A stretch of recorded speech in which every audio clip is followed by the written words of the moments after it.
Hydrogen ಅಂದರೆ ತಕ್ಷಣ ನೆನಪಾಗೋದು ಸುಲಭವಾಗಿ ಬೆಂಕಿ ಹೊತ್ಕೊಳ್ಳೋ ಅತ್ಯಂತ ಅಪಾಯಕಾರಿ ಅನಿಲ. ಆದರೆ ಅದೇ ಗ್ಯಾಸನ್ನು ಬಳಸಿ ಬರೋಬ್ಬರಿ 2600 ಪ್ರಯಾಣಿಕರನ್ನ ಹೊತ್ತು ಹೋಗುವ ಬೃಹತ್ ಪ್ಯಾಸೆಂಜರ್ ರೈಲನ್ನು ಭಾರತ ದೇಶದಲ್ಲೇ ಸುರಕ್ಷಿತವಾಗಿ ಟ್ರ್ಯಾಕ್ಗೆ ಇಳಿಸಲಾಗಿದೆ ಅಂದರೆ ನೀವು ನಂಬ್ತೀರಾ? ಎಸ್ ವೀಕ್ಷಕರೇ, ಜರ್ಮನಿ ಮತ್ತು ಚೀನಾದಂತಹ ಬಲಿಷ್ಠ ದೇಶಗಳಿಗೆ ಸವಾಲು ಹಾಕುವಂತೆ ಭಾರತೀಯ ರೈಲ್ವೆ ಜಿನ್ ಮತ್ತು ಸೋನಿಪತ್ ಮಾರ್ಗದಲ್ಲಿ ದೇಶದ ಮೊದಲ ಹೈಡ್ರೋಜನ್ ಟ್ರೈನ್ ಅಂದರೆ ಜಲಜನಕ ಟ್ರೈನನ್ನು ಓಡಿಸಿ ಇತಿಹಾಸ ಬರೆದಿದೆ. ಶುಕ್ರವಾರ ನಮ್ಮ ದೇಶದ ರೈಲ್ವೆ ಇತಿಹಾಸದಲ್ಲೇ ಒಂದು ಹೊಸ ಮೈಲಿಗಲ್ಲು ಸೃಷ್ಟಿಯಾಗಿದೆ. ಪ್ರಧಾನಿ ನರೇಂದ್ರ ಮೋದಿ ಅವರು ಹರಿಯಾಣದ ಜಿನ್ನಲ್ಲಿ ಭಾರತದ ಮೊದಲ ಹೈಡ್ರೋಜನ್ ರೈಲಿಗೆ ಗ್ರೀನ್ ಸಿಗ್ನಲ್ ನೀಡಿ ದೇಶಕ್ಕೆ ಸಮರ್ಪಿಸಿದ್ದಾರೆ. ಈ ರೈಲು ಸಂಚರಿಸಲು ಯಾವುದೇ ಡೀಸೆಲ್ ಬೇಕಾಗಿಲ್ಲ, ಓವರ್ ಹೆಡ್ ಕರೆಂಟ್ ಕಂಬಿಗಳ ಅಗತ್ಯನೂ ಇಲ್ಲ. ತಾನೇ ಸ್ವತಃ ಕರೆಂಟ್ ಉತ್ಪಾದನೆ ಮಾಡಿಕೊಂಡು ಓಡೋ ಈ ಹೊಸ ಯುಗದ ಟ್ರೈನ್ ಬಗ್ಗೆ ಇವತ್ತು ದೇಶಾದ್ಯಂತ ಭಾರಿ ಚರ್ಚೆ ಆಗ್ತಿದೆ. ಈ ವಿಡಿಯೋದಲ್ಲಿ ನಾವು ಈ ಸೂಪರ್ ಕ್ಲೀನ್ ಟ್ರೈನ್ ಹೇಗೆ ಕೆಲಸ ಮಾಡುತ್ತೆ, ಇದು ಎಷ್ಟು ಸೇಫ್, ಇದು ಎಲ್ಲೆಲ್ಲಿ ಓಡಲಿದೆ ಅನ್ನೋದನ್ನು ಕಂಪ್ಲೀಟ್ ಆಗಿ ತುಂಬ ಇಂಟ್ರೆಸ್ಟಿಂಗ್ ಆಗಿ ನೋಡ್ತಾ ಹೋಗೋಣ. ಬನ್ನಿ, ಮಿಸ್ ಮಾಡದೆ ಕೊನೆವರೆಗೂ ನೋಡಿ, ತುಂಬ ಇಂಟ್ರೆಸ್ಟಿಂಗ್ ಆಗಿದೆ ಟಾಪಿಕ್. ಹೇಗೆ ಕೆಲಸ ಮಾಡುತ್ತೆ ಈ ಹೈಡ್ರೋಜನ್ ರೈಲು? ಒನ್ ಬೋರ್ಡ್ ಕರೆಂಟ್ ಉತ್ಪಾದನೆಯ ಅಸಲಿ ಸೈನ್ಸ್. ಎಸ್ ವೀಕ್ಷಕರೇ, ನಮಗೆಲ್ಲ ಗೊತ್ತಿರುವಂತೆ ಭಾರತೀಯ ರೈಲ್ವೆ ಕಳೆದ 12 ವರ್ಷಗಳಲ್ಲಿ ತುಂಬಾ ವೇಗವಾಗಿ ಎಲೆಕ್ಟ್ರಿಫಿಕೇಶನ್ ಕಂಡಿದೆ. ಈಗಾಗಲೇ 99%ಗಿಂತ ಜಾಸ್ತಿ ಬ್ರಾಡ್ಗೇಜ್ ಮಾರ್ಗಗಳು ಎಲೆಕ್ಟ್ರಿಫೈ ಆಗಿವೆ. ಆದರೆ ಈಗ ರೈಲ್ವೆ ಇಲಾಖೆ ಟೆಕ್ನಾಲಜಿಯಲ್ಲಿ ಮತ್ತೊಂದು ಬಿಗ್ ಸ್ಟೆಪ್ ಅನ್ನು ಇಟ್ಟಿದೆ.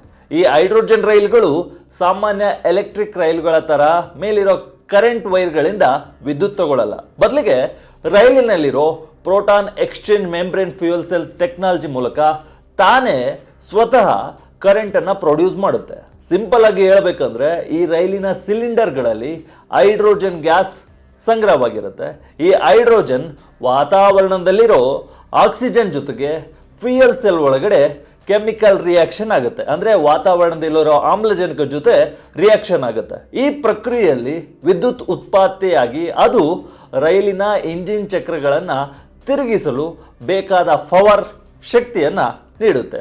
ಇನ್ನು ಈ ಇಡೀ ಪ್ರಕ್ರಿಯೆಯಲ್ಲಿ ಯಾವುದೇ ಕಲ್ಲಿದ್ದಲು ಅಥವಾ ಡೀಸೆಲ್ ಉರಿಯೋದಿಲ್ಲ. ಹಾಗಾಗಿ ಇಲ್ಲಿ ಯಾವುದೇ ರೀತಿಯ ಹೊಗೆ ಬರಲ್ಲ, ಕೇವಲ ನೀರಿನ ಹಬೆ ಮತ್ತು ಸ್ವಲ್ಪ ಹೀಟ್ ಮಾತ್ರ ಬೈ ಪ್ರಾಡಕ್ಟ್ ಆಗಿ ಹೊರಬರುತ್ತೆ. ಅಂದರೆ hydrogen plus oxygen, electricity plus water vapour, ಇದಕ್ಕಿಂತ ಗ್ರೀನ್ ಮತ್ತು ಕ್ಲೀನ್ ಟೆಕ್ನಾಲಜಿ ಇನ್ನೊಂದು ಇರಲು ಸಾಧ್ಯವೇ ಇಲ್ಲ ಅನ್ಸುತ್ತೆ ಅಲ್ವಾ? ನೋಡಿ ಯಾವ ರೀತಿ ಇದೆ ಟೆಕ್ನಾಲಜಿ ಅಂತ.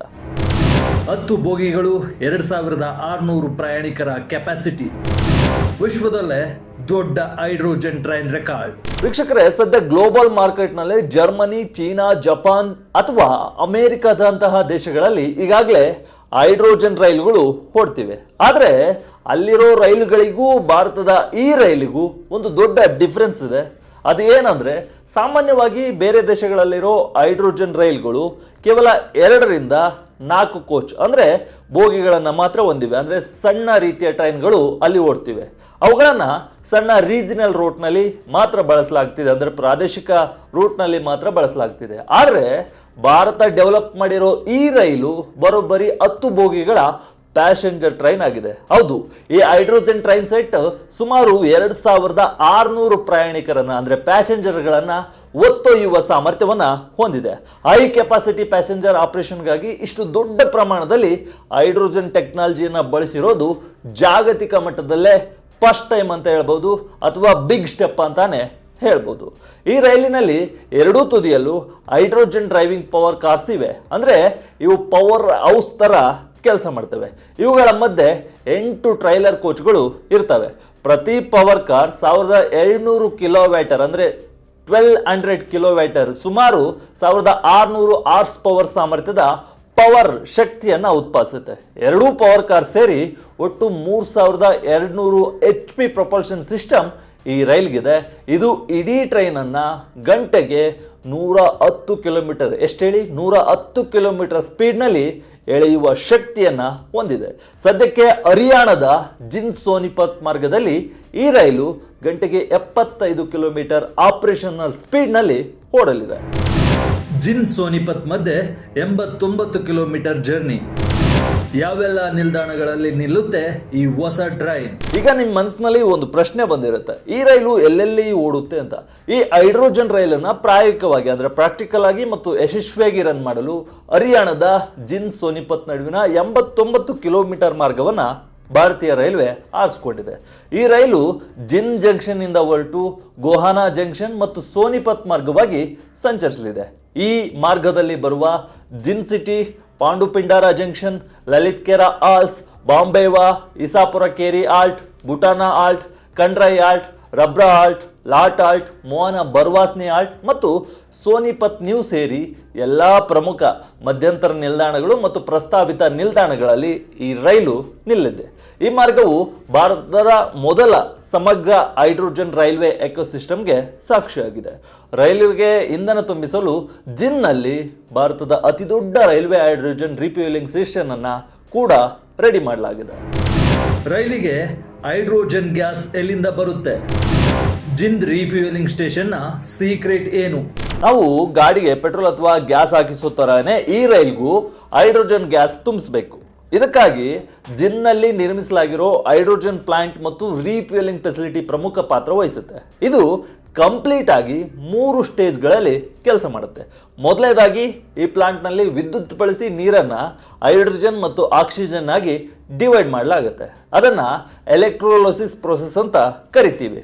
ಹೀಗೆ ತಯಾರಾದ ಗ್ರೀನ್ ಹೈಡ್ರೋಜನ್ ಅನ್ನು ಸುರಕ್ಷಿತ ಟ್ಯಾಂಕ್ಗಳಲ್ಲಿ ಸ್ಟೋರ್ ಮಾಡಲಾಗುತ್ತೆ.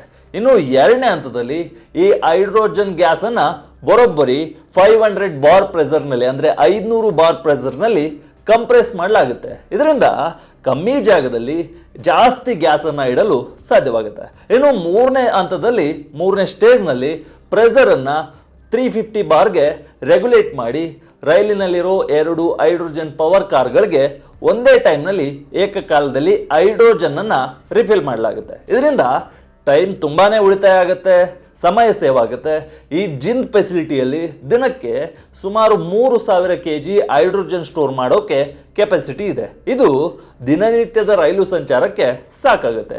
ಒಂದು ಬಾರಿ ರೈಲಿಗೆ ಹೈಡ್ರೋಜನ್ ಅನ್ನು ತುಂಬಿಸಿದ್ರೆ ಇದು ಸರಿಸುಮಾರು 250 ಕಿಲೋಮೀಟರ್ ದೂರದವರೆಗೆ ಸಂಚರಿಸುವ ಸಾಮರ್ಥ್ಯವನ್ನು ಹೊಂದಿದೆ. ಈ ಇಡೀ ಪ್ರಾಕ್ಟಿಕಲ್ ಯೋಜನೆಗಾಗಿ ರೈಲ್ವೆ ಇಲಾಖೆ ಸುಮಾರು 89 ಕೋಟಿ ರೂಪಾಯಿಗಳನ್ನು ವಹಿಸಿದೆ. ಇದಕ್ಕೆ ಪೆಟ್ರೋಲಿಯಂ ಮತ್ತು ಸ್ಫೋಟಕಗಳ ಸುರಕ್ಷತಾ ಸಂಸ್ಥೆ ಅಂದರೆ PESO ಕೂಡ ಗ್ರೀನ್ ಸಿಗ್ನಲ್ ನೀಡಿದೆ. ಹೈಡ್ರೋಜನ್ ಅಂದ್ರೆ ಡೇಂಜರ್ ಅಲ್ವಾ? ಪ್ರಯಾಣಿಕರ ಸುರಕ್ಷತೆಗೆ ಭರವಸೆ ಏನು?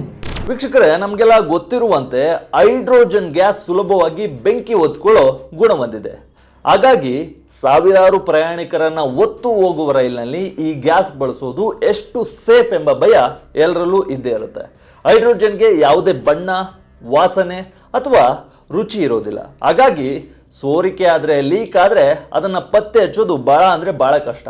ಇದೇ ಕಾರಣಕ್ಕೆ ಭಾರತೀಯ ರೈಲ್ವೆ ಸುರಕ್ಷತೆಗೆ ಇಲ್ಲಿ ಮೊದಲ ಆದ್ಯತೆಯನ್ನು ನೀಡಿದೆ. ಇಲ್ಲಿ ಡಿಫೆನ್ಸ್ ಇನ್ ಡೆಪ್ತ್ ಎನ್ನುವ ಇಂಟರ್ನ್ಯಾಷನಲ್ ಸೆಕ್ಯೂರಿಟಿ ಫಾರ್ಮುಲಾವನ್ನು ಬಳಸಲಾಗಿದೆ. ಅಂದರೆ ಒಂದು ವ್ಯವಸ್ಥೆ ಫೇಲ್ ಆದರೂ ಕೂಡ ಮತ್ತೊಂದು ವ್ಯವಸ್ಥೆ ಅಲ್ಲಿ ಆಕ್ಟಿವ್ ಆಗುತ್ತೆ. ಅಂದರೆ ಮಲ್ಟಿ ಲೇಯರ್ಗಳ ಸೆಕ್ಯೂರಿಟಿ ಸಿಸ್ಟಮ್ ಇಲ್ಲಿ ಬಳಸಲಾಗಿದೆ.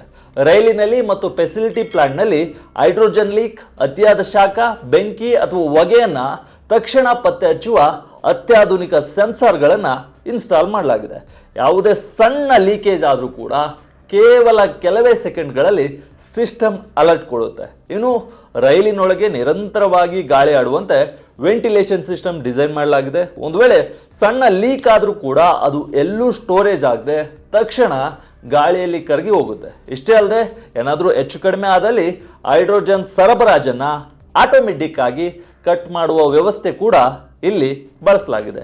ಲೋಕೋ ಪೈಲಟ್ ಕ್ಯಾಬಿನ್ ಅನ್ನು ವಿಶೇಷವಾಗಿ ಸೆಕ್ಯೂರ್ ಮಾಡಲಾಗಿದ್ದು, ಎಮರ್ಜೆನ್ಸಿ ಟೈಮ್ನಲ್ಲಿ ರೈಲನ್ನು ಸುರಕ್ಷಿತ ಸ್ಥಳಕ್ಕೆ ಕೊಂಡೊಯ್ಯಲು ಎಮರ್ಜೆನ್ಸಿ ಮೋಡ್ ಮತ್ತು ಸಿಸ್ಟಮ್ ಹೆಲ್ತ್ ತೋರಿಸುವ ಸ್ಕ್ರೀನ್ ಅನ್ನು ಅಳವಡಿಸಲಾಗಿದೆ. ಜರ್ಮನಿಯ ಪ್ರಮುಖ ಇನ್ಸ್ಪೆಕ್ಷನ್ ಏಜೆನ್ಸಿಯಾದ ಸುಡ್ನಿಂದಲೂ ಇದಕ್ಕೆ ಸುರಕ್ಷತಾ ಪ್ರಮಾಣ ಪತ್ರ ಸಿಕ್ಕಿದೆ, ಅಂದರೆ ಸೆಕ್ಯೂರಿಟಿ ಸರ್ಟಿಫಿಕೇಟ್ ಸಿಕ್ಕಿದೆ. ಯಾರೆಲ್ಲ ಸೇರಿ ಈ ರೈಲು ರೆಡಿ ಮಾಡಿದ್ದಾರೆ? ಭಾರತದ ಸ್ವಾವಲಂಬನೆಗೆ ಮತ್ತೊಂದು ಸಾಕ್ಷಿ. ಈ ಅದ್ಭುತ ರೈಲನ್ನು ಬೇರೆ ದೇಶದಿಂದ ಇಂಪೋರ್ಟ್ ಮಾಡಿಕೊಂಡಿಲ್ಲ. ಇದು ಕಂಪ್ಲೀಟ್ ಆಗಿ ಮೇಕ್ ಇನ್ ಇಂಡಿಯಾ ಮತ್ತು ದೇಶಿ ತಂತ್ರಜ್ಞಾನದ ಕೊಡುಗೆಯಾಗಿದೆ. ಭಾರತೀಯ ರೈಲ್ವೆಯ ಮಾರ್ಗದರ್ಶನದಲ್ಲಿ RDSO ಇದರ ಟೆಕ್ನಿಕಲ್ ಸ್ಪೆಸಿಫಿಕೇಶನ್ಗಳನ್ನು ಸಿದ್ಧಪಡಿಸಿದೆ. ಇನ್ನು ಮೇಧಾ ಸರ್ವೋ ಡ್ರೈವ್ ಸಂಸ್ಥೆಯು ಈ ರೈಲಿನ ಟೆಕ್ನಾಲಜಿಯನ್ನು ಇಂಟಿಗ್ರೇಟ್ ಮಾಡಿದೆ. ಚೆನ್ನೈನ ಇಂಟೆಗ್ರಲ್ ಕೋಚ್ ಫ್ಯಾಕ್ಟರಿ ಈ ಹೈಡ್ರೋಜನ್ ರೈಲಿಗೆ ಆಕರ್ಷಕ ಎಕ್ಸ್ಟೀರಿಯರ್ ಮತ್ತು ಗ್ರೀನ್ ಥೀಮನ್ನು ಡಿಸೈನ್ ಮಾಡಿಕೊಟ್ಟಿದೆ. ಈ ಹೈಡ್ರೋಜನ್ ರೈಲನ್ನು ಟ್ರ್ಯಾಕ್ಗೆ ಇಳಿಸುವ ಮುನ್ನ ಹಲವು ಕಠಿಣ ಪರೀಕ್ಷೆಗಳಿಗೆ ಒಳಪಡಿಸಲಾಗಿದೆ. ಈ ಟ್ರೈನ್ ಇಂಜಿನ್ ಮತ್ತು ಪವರ್ ಸಿಸ್ಟಮ್ ಲೋಡ್ ತಡೆದುಕೊಳ್ಳುತ್ತಾ ಅಂತ ನೋಡಲು ಲೋಡ್ ಬಾಕ್ಸ್ ಟೆಸ್ಟಿಂಗ್ ಅನ್ನು ಮಾಡಲಾಗಿದೆ. ರೈಲಿನ ಎಲೆಕ್ಟ್ರಾನಿಕ್ಸ್ ಬೇರೆ ಸಿಗ್ನಲಿಂಗ್ ವ್ಯವಸ್ಥೆಗೆ ತೊಂದರೆ ಕೊಡಬಾರದು ಅಂತ ರೇಡಿಯೋ ಫ್ರೀಕ್ವೆನ್ಸಿ ಟ್ರಯಲ್ಸ್ ಅನ್ನು ಕೂಡ ನಡೆಸಲಾಗಿದೆ. ಟ್ರ್ಯಾಕ್ಗಳ ಮೇಲೆ ರೈಲು ಸರಾಗವಾಗಿ ಬ್ಯಾಲೆನ್ಸ್ ತಪ್ಪದೆ ಓಡಲು ಆಸಿಲೇಷನ್ ಟ್ರಯಲ್ಸ್ ಹಾಗೂ ಎಮರ್ಜೆನ್ಸಿ ಬ್ರೇಕ್ ಹಾಕಿದಾಗ ಎಷ್ಟು ಬೇಗ ನಿಲ್ಲುತ್ತೆ ಅಂತ ನೋಡಲು ಎಮರ್ಜೆನ್ಸಿ ಬ್ರೇಕ್ ಡಿಸ್ಟೆನ್ಸ್ ಟ್ರಯಲ್ಸ್ ಅನ್ನ ನಡೆಸಲಾಗಿದೆ. ಇದೆಲ್ಲದರಲ್ಲೂ ಪಾಸ್ ಆದ ಮೇಲಷ್ಟೇ ಈ ರೈಲು ಈಗ ಓಡಲು ಶುರು ಮಾಡಿದೆ. ಒಟ್ನಲ್ಲಿ ಭಾರತೀಯ ರೈಲ್ವೆ ಈ ಹೈಡ್ರೋಜನ್ ರೈಲನ್ನು ಸಕ್ಸಸ್ಫುಲ್ ಆಗಿ ದೇಶಕ್ಕೆ ಸಮರ್ಪಿಸುವ ಮೂಲಕ ಭಾರತವು ಕ್ಲೀನ್ ಎನರ್ಜಿ ಮತ್ತು ಸುಸ್ಥಿರ ಸಾರಿಗೆ ವ್ಯವಸ್ಥೆಯಲ್ಲಿ ಜಾಗತಿಕ ಮಟ್ಟದಲ್ಲಿ ಒಂದು ಬಿಗ್ ಸ್ಟೆಪ್ ಅನ್ನು ಇಟ್ಟಿದೆ. ಭಾರತ ಸರ್ಕಾರ ಸದ್ಯಕ್ಕೆ ಈ ತಂತ್ರಜ್ಞಾನವನ್ನು ಕಲ್ಕಾ ಶಿಮ್ಲಾನಂತಹ ಐತಿಹಾಸಿಕ ಹೆರಿಟೇಜ್ ರೈಲ್ವೆ ಮಾರ್ಗಗಳಿಗೂ ವಿಸ್ತರಿಸಲು ಪ್ಲಾನ್ ಮಾಡ್ತಿದೆ. ಇದು ನಮ್ಮ ದೇಶದ ನ್ಯಾಷನಲ್ ಗ್ರೀನ್ ಹೈಡ್ರೋಜನ್ ಮಿಷನ್ ಮತ್ತು ನೆಟ್ ಜೀರೋ ಗುರಿಯನ್ನು ತಲುಪಲು ದೊಡ್ಡ ಸಹಾಯವನ್ನು ಮಾಡಲಿದೆ. ಈ ರೈಲಿನ ಬಗ್ಗೆ ನಿಮ್ಗೇನು ಅನಿಸುತ್ತೆ? ಕಮೆಂಟ್ ಮೂಲಕ ನಿಮ್ಮ ಅಭಿಪ್ರಾಯವನ್ನು ತಿಳಿಸಿ. ಇದು ವಿಜಯ ಕರ್ನಾಟಕ ವಿಶೇಷ. ಇದೇ ರೀತಿ ಹೆಚ್ಚಿನ ವಿಡಿಯೋಗಳಿಗಾಗಿ ವಿಜಯ ಕರ್ನಾಟಕ ವೆಬ್ ಅನ್ನು ಫೇಸ್ಬುಕ್, ಯೂಟ್ಯೂಬ್ ಮತ್ತು ಇನ್ಸ್ಟಾಗ್ರಾಮ್ನಲ್ಲಿ ದಯವಿಟ್ಟು ಫಾಲೋ ಮಾಡಿ. ಧನ್ಯವಾದ.